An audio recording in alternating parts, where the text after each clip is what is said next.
서울 강서구 밤무대에서 일할 때 실제로 겪었던 실화괴담. 예전에 밤무대 싱어 생활을 할 때 엑스트라라는 걸 하게 되었습니다.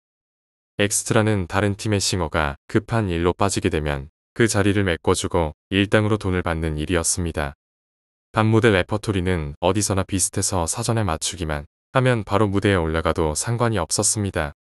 당시 저희 팀은 전 가게에서 팀을 내려놓고 놀고 있어서 아무것도 묻지 않고 그냥 간다고 했습니다. 그 업소는 강서구에 있었고 특이하게도 마스터가 여자였습니다. 전화번호를 받고 사전에 통화한 후 업소에 가서 여자 마스터와 인사를 나눈 후 레퍼토리가 무엇인지, 제가 무슨 노래를 해야 하는지에 대해 이야기하고 옷을 갈아입고 첫 무대 시간이 되어 무대에 올라갔습니다. 그 여자 마스터는 나이가 저와 비슷하거나 한두 살 어렸던 것으로 기억합니다. 분명 제가 제일 먼저 무대에 올라갔는데 어느 여자가 무대에 서 있었습니다. 이상하다, 여기 여자 투싱어였나? 라는 생각이 들었습니다. 보통 무대에 올라가면 형광물질 등이 켜있기 때문에 다른 조명 등은 어둡게 해놓습니다. 그런데 그 여자가 너무 예뻤습니다. 형광 불빛 아래 차이나 원피스를 입고 단발의 파마 머리였는데 제가 올라갔는데도 제 쪽을 돌아보지 않고 무대 정면을 바라보며 살짝 미소 짓는 표정이었습니다. 제가 가까이 가자 저를 쳐다보더니 시 굳는데 너무 예뻐서 심장마비 걸리는 줄 알았습니다. 다른 멤버들도 무대에 올라오고 무대가 시작되었는데 가만히 생각해보니 그 여자는 마이크를 안 들고 있었습니다. 솔로 파트가 없어서 안 들고 있나? 라는 생각이 들었죠. 그 와중에 무대에서 할 수 있는 제스처나 행동은 다 하더군요. 노래가 전혀 안 되는데 보드만으로 싱얼합시고 올려놓는 팀들도 있습니다. 제가 둔감한 건지 멍청한 건지 그때는 별로 신경 쓰지 않았습니다. 그런 게 뭐 중요하겠습니까? 남자란 예쁘면 끝이죠. 첫 스테이지에서 내려오고 소개해줬던 선배 형에게 전화를 했습니다. 이런저런 농담을 하다 물어봤습니다. 형, 이 팀 여자 원싱어라 그러지 않았어? 거기 여자 원싱어인데. 왜? 옛날엔 투싱어였지.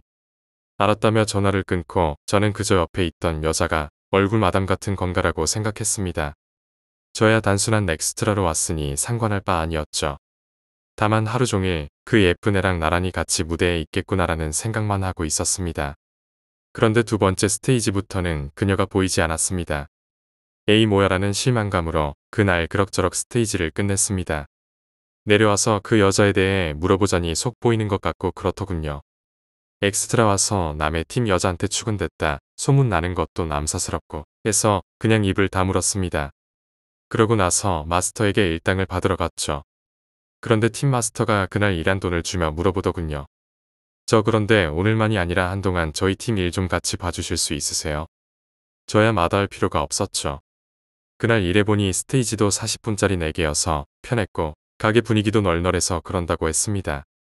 그래서 마침 그참에 여자 마스터에게 물어봤습니다. 그런데 첫 스테이지에 올라왔던 그 싱어분은 첫 스테이지만 하시는 건가요? 네, 여자요.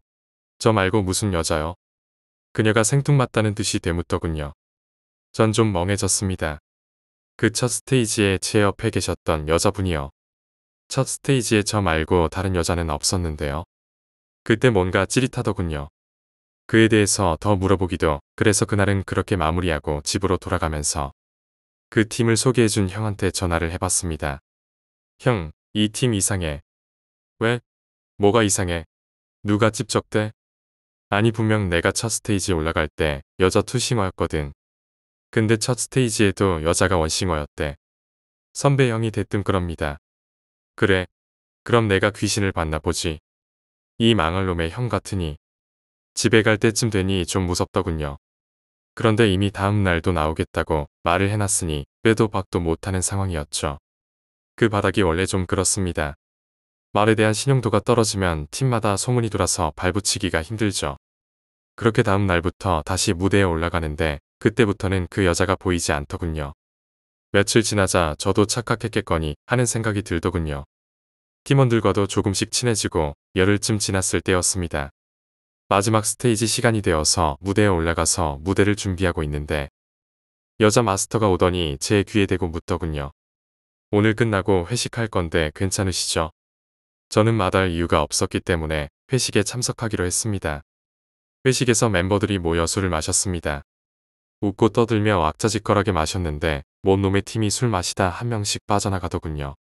사실 술 마시다 도망가는 건 내 주특기인데 그때 회식이 저 때문에 하는 회식이라 도망가지도 못하고 저는 그날 끝까지 자리를 지키고 있었습니다. 정신을 차려보니 여자 마스터하고 저만 남았고 또다시 정신을 차리고 보니 모텔이었습니다. 새벽 4시인가 5시경이었는데 남은 사람은 저, 여자 마스터, 드럼 이렇게 셋 정도였던 것 같습니다. 다른 사람들은 이미 다 어디로 사라졌는지 보이지 않고 난 왜 도망갈 생각을 안 했는지. 어쨌거나 방에 들어가는데 술을 안 샀다고 둘이 가서 술을 사오겠다고 저보고 먼저 방에 들어가 있으라는 거예요. 그런데 술을 사가지고 여자 마스터가 혼자 돌아오더군요. 속으로 주접을 떨며 왜 혼자 왔냐고 물어보니 들어오다 모텔 주인이 혼숙은 안 된다고 맞길래 옥신각신하다 드럼은 자기는 힘들어서 그냥 가겠다고 집에 갔다고 합니다. 그때는 침 질질 흘리며 그 말을 그대로 믿었죠. 추운 겨울이었는데 추운 데 있다가 따뜻한 데 들어가니 졸리더군요. 술도 이미 꽤 취했고 둘이 소맥주 몇 잔 마시는데 술이 확 오르는 게 너무 피곤했습니다. 침대에 기대서 술을 마시다 보니 어느새 스르륵 잠이 들었습니다. 순간순간 나는 기억이 침대에 올라가서 자라는 마스터 말도 기억나고 옷 벗고 자라는 마스터 말도 기억나고 그랬습니다. 그날 그렇게 잠이 든 꿈의 첫날 스테이지에서 봤던 그 여자 싱어가 나타났습니다. 모텔방 그대로를 배경으로 저는 멀뚱히 그 자리에 앉아 있는데 갑자기 모텔 화장실에서 그 여자가 걸어 나오는 거예요. 저는 놀라운 반, 반가운 반으로 안녕하세요 라고 인사를 하고 이런저런 대화를 했습니다. 남녀가 처음 만나면 통상적으로 하게 되는 대화를 했던 것 같아요. 그날 왜 처음 스테이지만 올라오셨어요? 라거나 그런데 왜 노래는 안 하세요? 라거나 이런 식의 대화를 했던 것 같아요. 그녀는 말대답을 하지 않고 빙그레 웃으며 고개를 끄덕이거나 수줍게 웃는 등의 제스처를 취하는데 정말 너무 매력적이더군요. 그렇게 저는 무언가 얘기를 하고 그녀는 옆에 앉아서 싱긋 웃으며 제 얘기를 계속 듣는 중에 갑자기 그녀가 저를 의미심장한 눈빛으로 쳐다보더니 얼굴을 제 쪽으로 들이미는 거예요. 그러면서 잠이 팍 깼습니다. 일어나 보니 낮 12시가 다 돼가고 있더군요. 잠시 멍했습니다. 여긴 어디? 난 누구? 방금 일이 꿈인지 현실인지 구분이 안 갔습니다. 꿈속의 모텔 방도 너무 생생하게 현실적이어서 한동안 멍하게 앉아 있었습니다. 정신을 추스르려 모텔에서 나가야겠다는 생각에 옷을 찾는데 어라? 제가 옷을 다 벗고 있는 겁니다. 방에는 저 혼자 남아있고요. 기억을 더듬어 봐도 분명 여자 마스터와 결정적인 실수를 한 것도 없는데 왜 다 벗고 있을까? 이상하게 생각이 됩니다.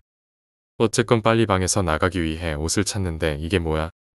아무리 뒤져도 제 속옷이 없는 겁니다. 방 안을 이잡듯 샅샅이 찾아봐도 제 속옷이 안 나옵니다. 그래서 별 수 있나요? 노 팬티 차림으로 집으로 갔죠. 별 생각 없이 일단 집에 갔다가 그날 저녁에 다시 가게로 나갔습니다. 이런저런 얘기를 하는데 웬일인지 다른 멤버들은 그냥 그런가 보다 하고 어제 일에 대해서는 아무 말도 안 하는 겁니다. 보통 그런 상황이 됐으면 어제 둘이 별일 없었냐? 등의 짓궂은 말들이 오가야 정상인데 말이죠. 그렇게 무대에 올라갈 준비를 했습니다. 제 마이크를 들고 무대에 올라가는데 마이크를 쥔 손의 느낌이 이상해서 제 손을 쳐다보니 어라? 웬일로 제 오른쪽 엄지손톱이 짧게 깎여져 있었습니다. 왼손을 보니 왼쪽 엄지손톱도 깨끗이 깎여 있는 겁니다. 다른 손톱들은 여전히 다 길고요. 저는 엄지손톱만 자른 기억이 없는데 좀 이상한 겁니다. 왜냐하면 그날 집에 갔다가 다시 나오려고 샤워를 하는데 한쪽 머리카락이 조금 뭉텅하게 잘린 느낌이 들었거든요. 확실하지는 않은데 왠지 이상하게 머리카락이 비정상적으로 잘려나갔다는 느낌 말이죠. 제가 엄지손톱이나 머리를 그렇게 자른 적이 없어 뭔가 이상한 느낌이 들었는데 그냥 그런가 보다 했습니다. 내가 뭘 착각하고 있겠지 뭐 라고 생각했던 것 같습니다. 그리고 그 여자 마스터도 그날 회식 이후로 저를 좀 대면대면 하는 듯한 느낌도 들고 말이죠. 뭔가 죄 지은 사람처럼 말이죠. 암튼 그 일은 그렇게 대충 넘어가고 그날 일하는 중에 제 본팀에서 비즈니스가 됐으니 엑스트라 그만뛰고 빨리 팀에 합류하라는 마스터 형의 전화가 있었습니다. 그래서 그 팀 여자 마스터한테 얘기를 했죠. 우리 팀이 새로 비즈니스가 돼서 더는 못 나올 것 같다. 내 데이터를 빨리 구했으면 좋을 것 같다고 말하니 그럼 내일부터 나올 남자 싱어가 있으니 걱정하지 말라는 겁니다. 뭐야? 남자 싱어가 있었는데 여태까지 안 불렀던 거야? 라고 생각이 들어 뭔가 기분이 찜찜했습니다. 그래도 표면적으로 무슨 일이 있었던 것도 아니고 저도 엑스트라 뛰는 동안 즐겁게 잘 일했으니 좋은 마음으로 잘 마무리했습니다. 대충 그날 일을 끝내고 제 마이크를 챙기고 사람들과 인사를 하는데 여자 마스터가 잠시 룸으로 부르더군요. 저는 당연히 페이를 정산하려는 줄 알고 룸으로 들어갔습니다. 그런데 뜬금없이 한다는 말이 페이를 계좌로 붙여줄 테니 제 인적 사항을 좀 에모지에 적어 달라더군요. 이게 좀 많이 이상하게 느껴집니다. 밤무대에서 그런 일은 없거든요. 보통 엑스트라는 일당으로 현금 정산을 하거나 저처럼 조금 오래 했다면 다른 멤버들처럼 월페이나 보름페이로 같이 현금 정산을 받는 게 원칙인데 계좌로 입금하라는 말이 너무 찜찜합니다. 거기다 인적 사항을 쓰라는 게 더 이상합니다. 그래서 제가 좀 이상하네요. 인적 사항까지 써야 하나요? 라고 말하니 여자 마스터가 말합니다. 이상하게 생각하지 마세요. 계시는 동안 너무 잘해주셔서요. 말씀드린 것보다 조금 더 드리려고 그러는 거니까 걱정하지 마시고요. 인적 사항 같은 건 나중에 현중 팀 깨지면 저희 메인 싱어로 부르고 싶어서 남겨두고 싶은 거예요. 제 이름은 현중입니다. 뭔가 말이 이상했지만 페이를 더 쳐준다는 말에 장구벌레 같은 단순함이 발동해서 또 헬렐레 적어줍니다. 이름을 쓰고 있는데 옆에서 여자 마스터가 말을 겁니다. 근데 현중 씨 생일이 며칠이에요? 그래서 별 생각 없이 웃으면서 말해주니 몇 시에 태어났냐고 물어봅니다. 별 생각 없이 자시에 태어났다고 말해줬죠. 그러더니 저보고 제 이름 쓴 곳 옆에 한문 이름을 써달라는 겁니다. 한문으로 이름이 어떻게 되는지 궁금하다고. 한문 이름이요? 라는 황당한 표정으로 제가 말하자. 네, 뭐 별건 아닌데 제 제일 친한 친구랑 이름이 비슷하셔서 혹시 친척이신지 알아볼까 해서요. 그래서 또 그런가? 라는 마음에 한문으로 이름을 써주려고 펜을 종이 가까이 가져가는 순간 갑자기 누군가 제 뒤통수를 잇는 힘껏 세게 퍽 하고 내려치는 느낌이 납니다. 그리고 갑자기 전기에 감전된 듯이 온몸에 소름이 쫙 올라오더군요. 그런데 이 뒤통수를 맞는 느낌이 마치 야구장에서 응원하는 공기방망이로 맞는 듯한 느낌이었습니다. 아프거나 하진 않는데 누군가 분명히 세게 때린 느낌이었죠. 깜짝 놀라 뒤통수를 만지며 뒤를 돌아봤는데 누가 있을 리가 없죠. 온몸에 소름이 돋았습니다. 그래서 다시 이름을 한자로 쓰려고 보니 왠지 진짜 이름을 쓰면 안 될 것 같다는 느낌이 강하게 들더군요. 제 이름이 한자로 조금 어렵습니다. 그런데 사람들이 아는 쉬운 한자가 있는데 많은 사람들이 그 한자로 착각하는 경우가 많습니다. 순간적으로 그 쉬운 한자로, 다시 말하자면 엉터리로 제 이름을 적어줬죠. 그리고 그때 제가 자시에 태어났다고 말해줬는데 세월이 한참 지나 나중에 굉장히 유명한 사주풀이 해주시는 분을 만난 적이 있는데 그분이 제가 태어난 시는 자시가 아니라 축시가 맞다고 말씀해 주셨습니다. 그분 말씀으로는 자시는 굉장히 민감한 시간이기 때문에 몇 분에 태어났는지도 따져봐야 하고 12시 30분이 지나면 축시로 사주를 풀이해야 하는데 많은 사람들이 모르고 있다는 말씀도 해주십니다. 뭐가 정말인지는 확인하지 못했지만 아무튼 결과적으로 대부분의 인적 사항을 엉터리로 적어주게 된 거죠. 그리고 그날을 마지막으로 그 팀 엑스트라를 그만두게 되었습니다. 다음 날인가 다다음 날인가 엑스트라 일을 한 돈을 찾기 위해 통장을 확인해 봤는데 제가 일한 돈보다 300만원 정도가 더 들어온 겁니다. 30만원이라면 어느 정도 이해도 되고 기분도 좋겠지만 300만원이라니 너무 이상한 겁니다. 그래서 그 팀 마스터한테 전화를 했죠. 그래서 돈이 잘못 들어온 것 같다고 말하니 그 돈이 맞답니다. 자기가 알아서 넣은 돈이니 그냥 말없이 받아주면 안 되냐고 합니다. 그런데 제가 평소에 가지고 사는 철학 중에 하나가 모든 돈에는 이유가 있다거든요.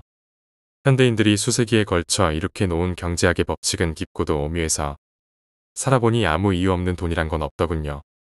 그래서 나는 못 받겠다고 잘라 말하고 300만원을 그대로 다시 이체했습니다. 무언가 그 돈을 받으면 안 될 것 같은 강한 예감도 들었고요. 그런 일이 있던 즈음 어느 날 이상한 꿈을 꿨습니다. 어느 컴컴한 무대 위에 제가 서 있는데 저쪽 편에서 누군가 아주 아름답게 승무를 추면서 다가오는 거예요. 승무는 잘 모르지만 춤이 정말 아름답다는 생각을 하고 있는데 춤을 추면서 점점 제 쪽으로 다가옵니다. 얼굴을 고깔 모자에 가려서 보이지 않은 채 말이죠. 그러다 고개를 푹 숙인 채 춤을 추다 점점 제 앞쪽으로 와서 춤을 멈추더니 고깔을 쓱 드는데 모자 속 얼굴이 무대 위에서 봤던 그 여자였습니다. 그러더니 저보고 이제 나랑 같이 가야지 라며시 굳더군요.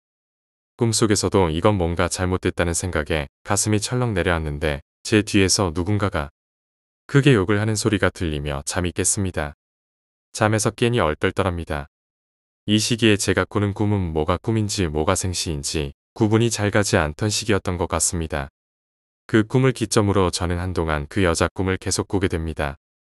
매일매일 나타난 건 아니었고 일주일에 한두 번꼴로 나타났던 걸로 기억합니다.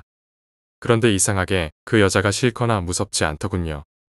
그때는 무언가의 일이 나에게 일어났다고 자각이 거의 없었기 때문에 꿈속에서 보는 그녀가 설레기까지 했으니까요. 아마 많은 분이 꿈속에서 마주쳤던 이성에게 마음이 설레어 본 경험이 있으실 거라고 생각합니다. 그때 제가 그런 심정이었던 것 같아요. 그런데 꼭 꿈 말미에 누군가 제 뒤에서 욕설을 하고 소리를 지르면 그녀가 화들짝 놀라 달아나면서 꿈이 깹니다. 처음에는 그 목소리의 주인공이 누구인지 궁금했는데 조금 시간이 지나니 누군지 알겠더군요. 그 목소리의 주인공은 돌아가신 제 외할머니였습니다. 어떤 날은 날씨 좋은 야외에서 만나고 있는데 방해하시고 어떤 날은 좁은 방 안에 둘이 앉아 있는데 방해하시고 그리고 그때 참 기분이 묘한 게 슬슬 그녀가 꿈속에서 성적으로 유혹을 하는 겁니다. 어느 날은 제 무릎 위에 앉아서 수줍게 교태를 부리고 어느 날은 제 눈을 빤히 쳐다보며 스스로 윗도리 단추를 풀다가 꿈에서 깨고 이런 현상이 반복해서 나타나다 보니 스스로도 뭔가 계속 기분이 꺼림칙했습니다. 기분도 꺼림칙하고 마음도 불편했습니다. 그런 일들이 반복돼서 일어나고 있을 즈음 우리 팀이 비니지스는 되어 있는데 일을 시작하기 전이었습니다. 그러니까 일 들어가기 일주일 전쯤인가 그랬습니다.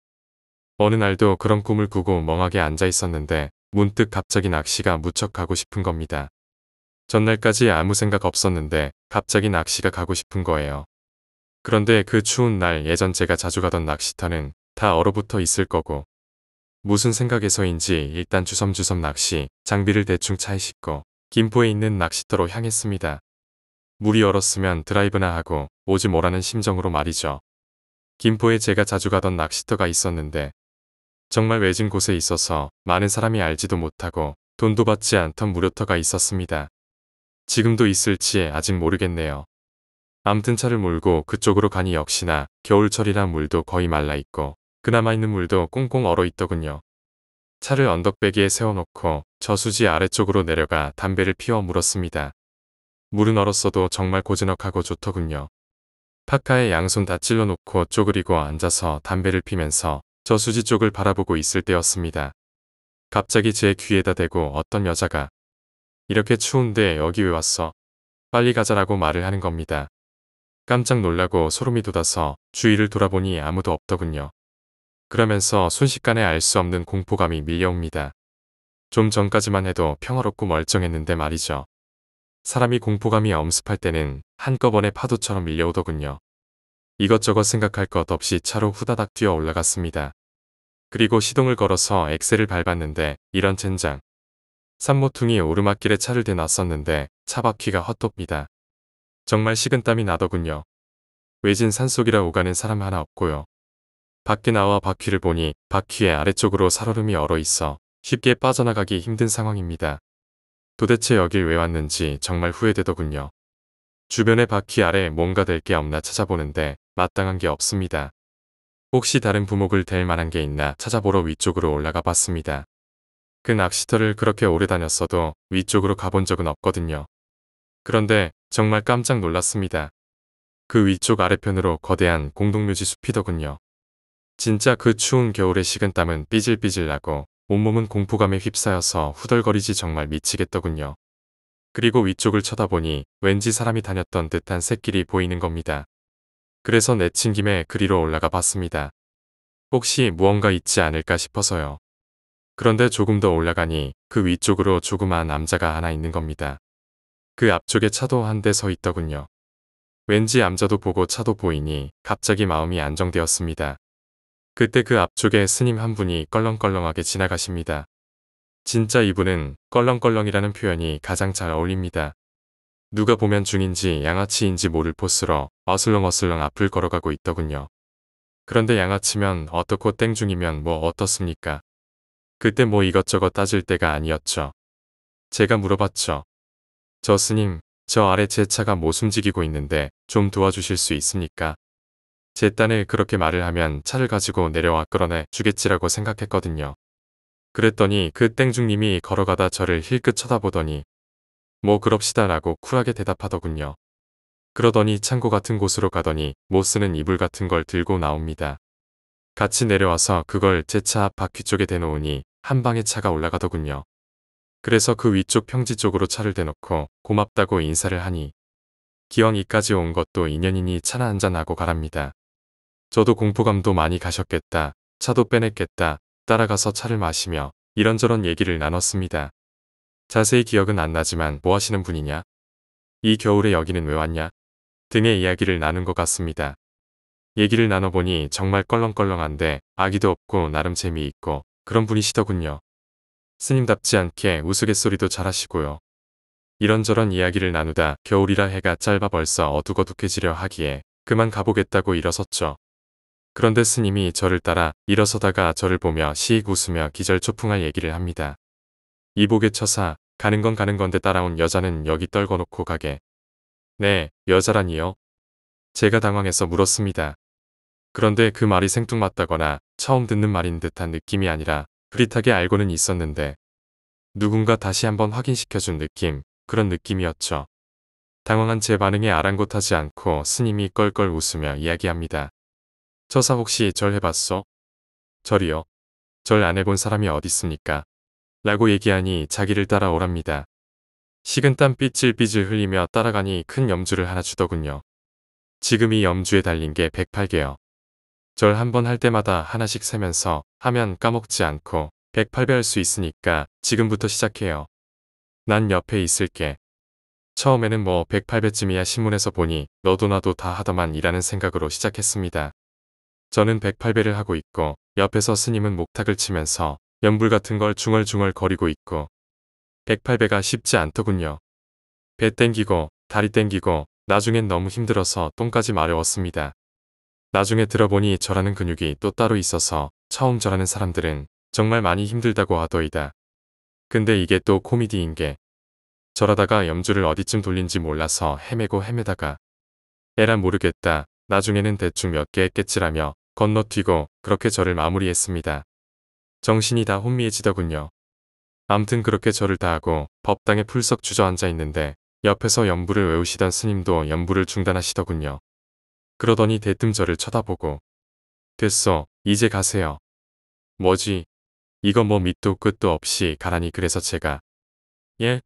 그럼 안녕이라고 얘기하며 나오다 깜빡 생각이 나길래 지갑을 뒤졌더니 현금이 당시 한 8, 9만 원 정도 있더군요. 그래서 그걸 그 앞에 있던 불전함에 넣고 나왔습니다.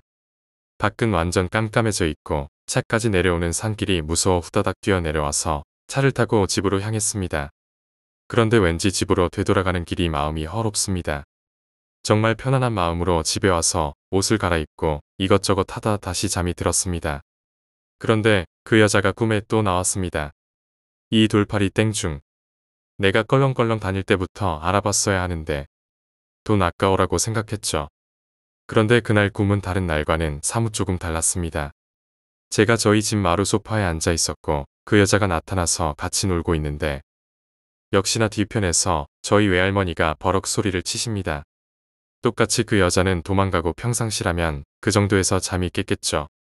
그런데 이번에는 그렇게 멍하게 앉아 있는데 제 방에서 외할머니가 걸어 나오시는 거예요. 그러면서 계속 소리를 지르십니다. 망할 년이 여기가 어디라고 함부로 기어나와. 썩을 영 같으니. 오만 육두문자를 내뱉으시면서 제 옆으로 걸어 나오시더군요. 저는 반가운 반 황당한 반이었습니다. 그때 꿈속에서는 외할머니가 돌아가셨다는 자각 자체가 없었던 것 같습니다. 그렇게 거실로 걸어 나와 앉으시더니 저를 부르십니다. 귀여운 내 새끼 일로 와봐라라며 저에게 손짓을 하십니다. 저는 너무 반가워서 할머니 집에 언제 와 계셨어요? 라며 옆으로 다가갔더니 할머니는 제 얼굴을 연신 어루만지시며 눈물을 흘리십니다. 이 예쁜 놈이 언제 이렇게 많이 컸니라며 눈물을 흘리시며 웃으시는데 저도 가슴이 너무 뭉클했습니다. 대부분의 사람들이 그렇듯 저에게도 외할머니가 아주 특별한 존재셨거든요. 그러더니 일로 와 봐라라며 갑자기 제 손을 잡으시고는 제 어머니 방으로 들어가십니다. 저 문갑 서랍 한번 열어봐라 라고 말씀하시는데 그 문갑은 예전에 제 어머니가 시집 오실 때 할머니가 쓰던 문갑을 주신 걸로 알고 있습니다. 저희 외갓집이 나름 한소리 하던 집안이라 아주 고급스럽게 만들어진 작의 문갑을 가지고 계셨는데 저희 모친이 시집 오실 때 외할머니께 졸라서 들고 오셨던 문갑이었습니다.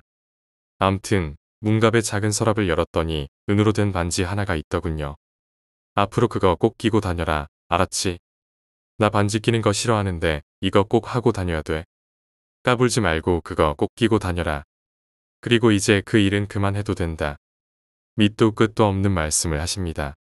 그 일이라니 할머니. 궁금해진 제가 물어봤죠. 아무튼 이제 그만해도 된다. 그만하면 업시킴은 다 끝난 거라. 그때 제가 속으로 아니 지금 노래 부르는 걸 이야기하시는 건가?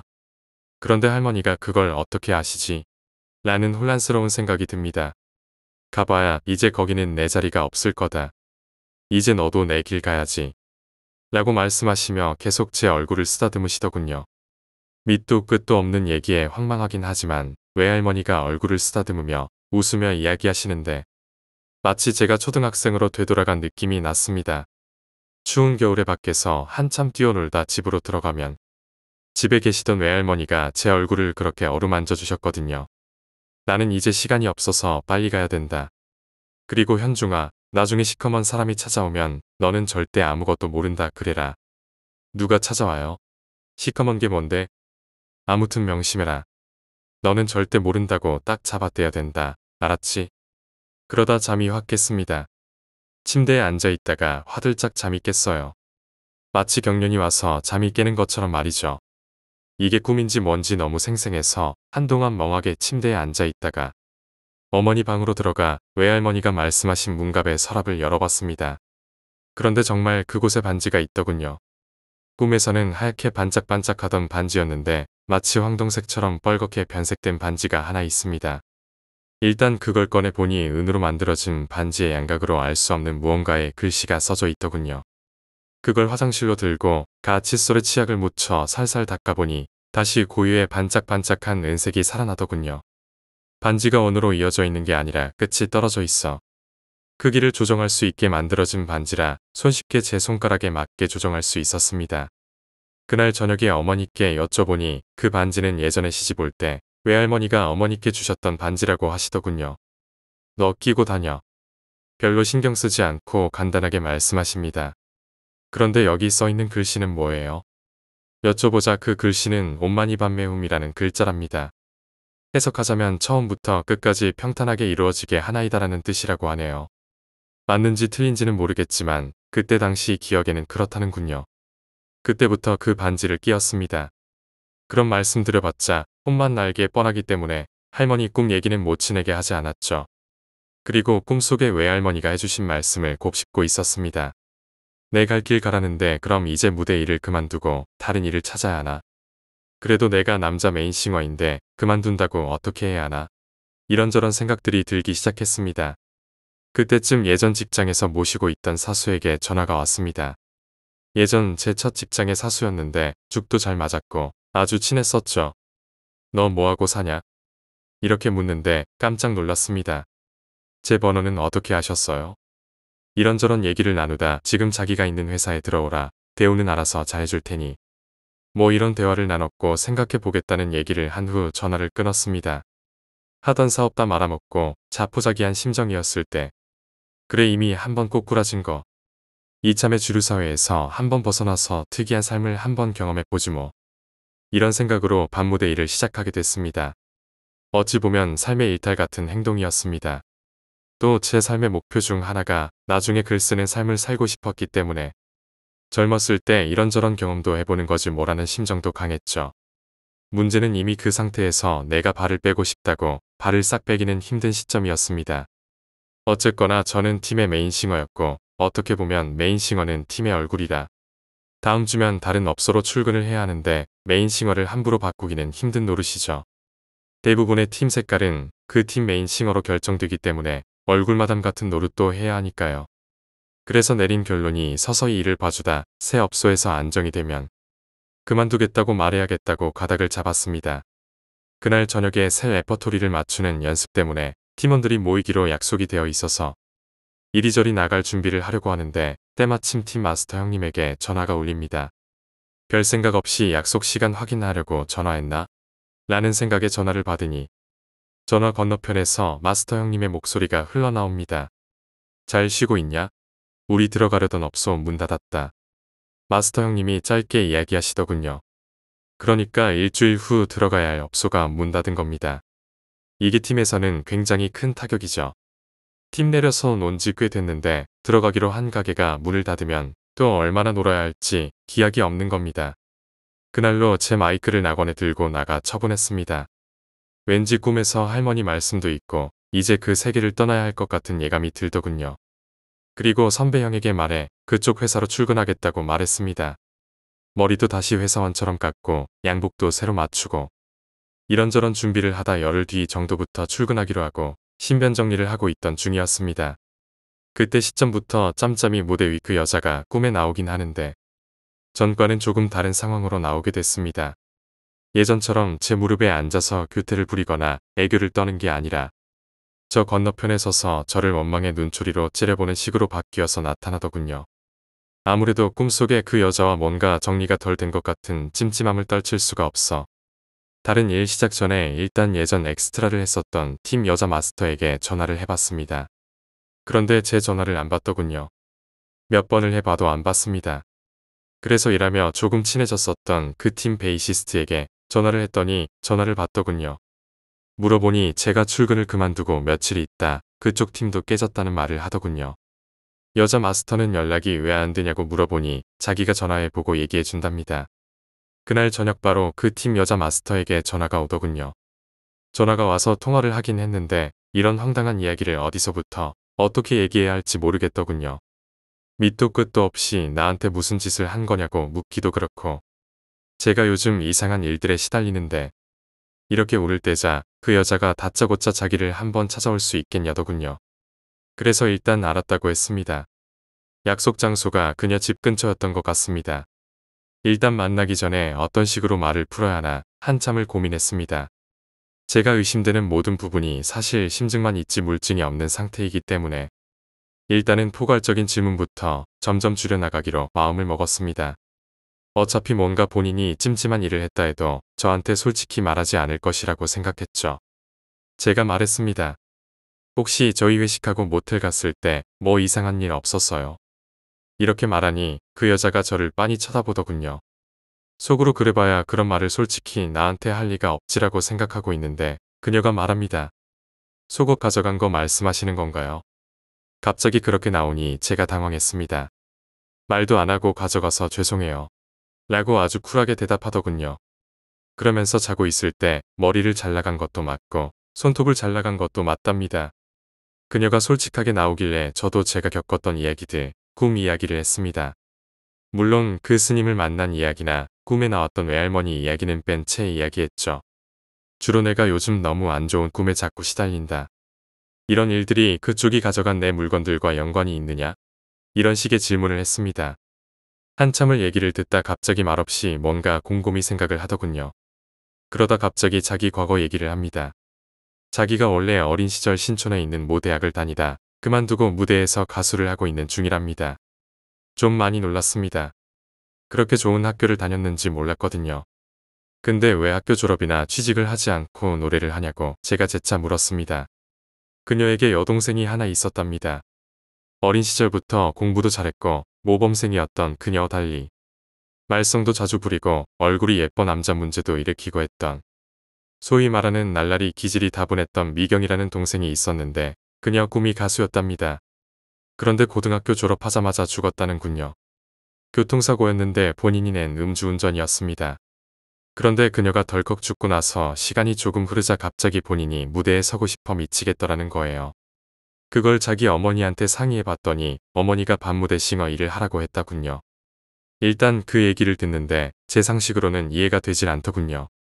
세상에 어떤 부모가 자기 자식한테 학교도 못 다니게 하고 밤무대를 서라고 할까요? 어쨌건 그때 저에게 중요했던 건 그게 아니기에 그 궁금증은 잠시 놔두고 물었습니다. 그런데 제 속옷하고 머리는 왜 잘 나가신 거예요? 미경이가 그쪽하고 결혼시켜달라고 그러더라고요. 그 얘기 듣는데 털이 쭈빗 서는 느낌이 듭니다. 사실 저희 팀이 여자 투싱어 남자 원싱어 팀인데 여자 싱어들이 다 못 버티는 거예요. 여자 싱어가 무대만 올라가면 미경이 목소리처럼 변하고 미경이처럼 행동하고 마치 미경이가 무대에 선 것처럼 말이죠. 그런데 그걸 무대에 올라가는 본인들도 느낀대요. 자기 의지와는 전혀 상관없는 목소리가 나고 그래서 어느 순간부터 저희 팀도 남자 원싱어가 된 거예요. 그럼 제가 첫날 무대에서 본 분이 그 동생분이 맞겠네요.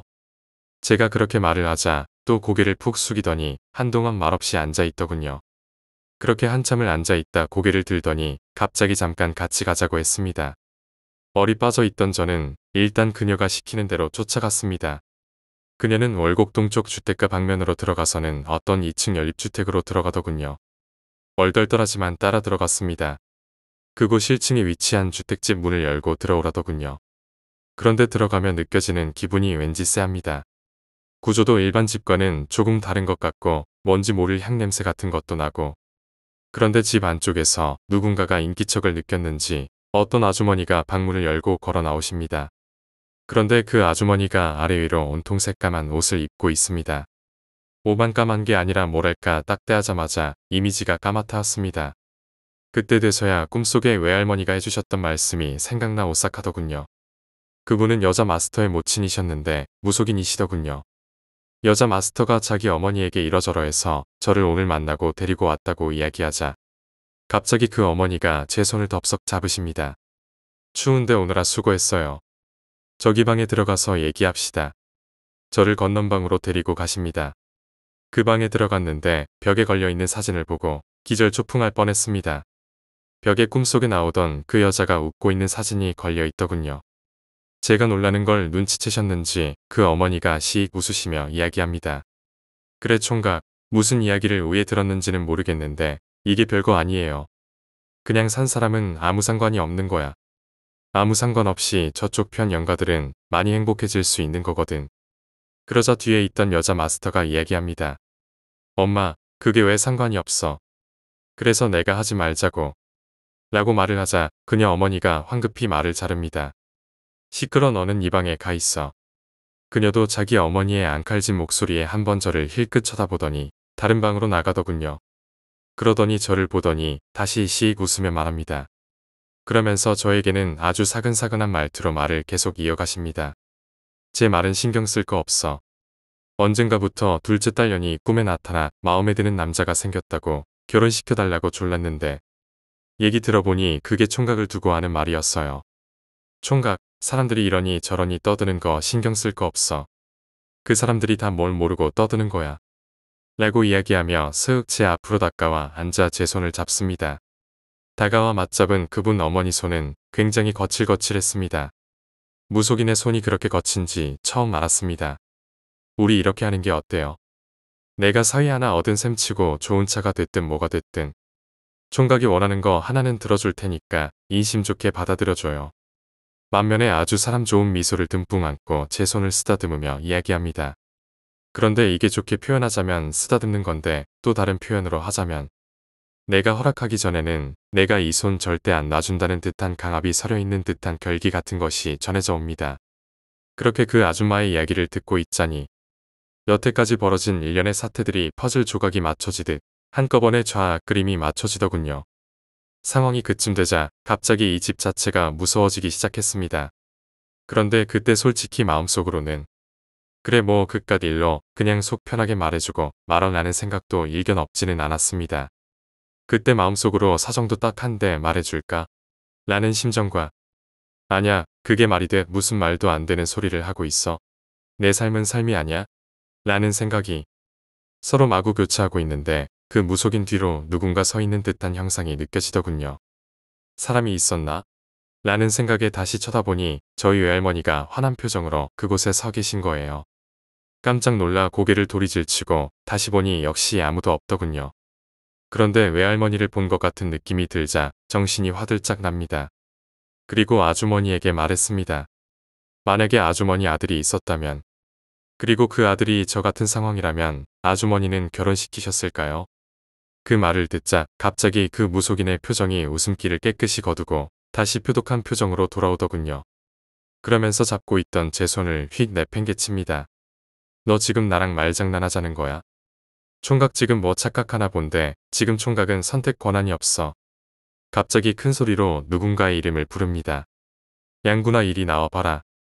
닫혀있던 방문 하나가 열리면서 40대 중후반 정도 나이의 건장한 체격을 지닌 아저씨가 갑자기 나오더군요.